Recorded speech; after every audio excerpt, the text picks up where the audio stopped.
சோனா சுட்டி கதைகள் லைக் பண்ணிக்கோங்க, சப்ஸ்கிரைப் பண்ணிக்கோங்க, பெல் பட்டனை கிளிக் பண்ணிக்கோங்க.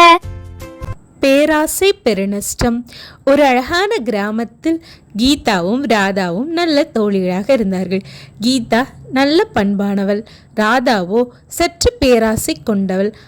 ஒரு நாள் கீதா தண்ணீர் எடுக்க ஆற்றுக்கு சென்றாள். தண்ணி எடுக்க போறேன். சரி கீதா, கவனமா போ. இப்போ கூடம நிறைய தண்ணி எடுத்துடலாம். ஐயோ, குடம் தவறி விழுந்துருச்சு. இழுத்து எடுக்க முடியாது. ஐயோ, என்னோட குடம் மூழ்கிருச்சு. அம்மா வேற என்ன திட்டுவாங்களே, என்ன பண்றது?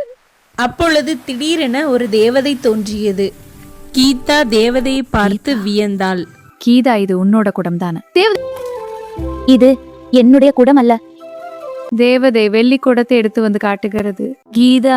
கீதா வெள்ளி குடத்தை பார்த்து இது தன்னுடைய குடம் அல்ல என்று கூறினாள். அப்பொழுது தேவதை, உனக்கு தங்கம் மற்றும் வெள்ளி குடங்களை வந்து காட்டினேன். ஆனால் நீ உன்னுடைய குடத்தை தான் அடையாளம் கண்டா. வெள்ளி மற்றும் தங்க குடத்துக்கு ஆசைப்படவில்லை. அதனால் இந்த 3 குடங்களும் உன்னுடையதை எடுத்துக்கொண்டு செல். நன்றி தேவி. அம்மா, இந்த 3 குடங்களை எடுத்துக்கொண்டு தன் தாயிடம் நடந்தவற்றை கூறினாள். அதை அரையுறையாக கேட்ட ராதா தானும் அவ்வாறு செய்ய எண்ணினாள்.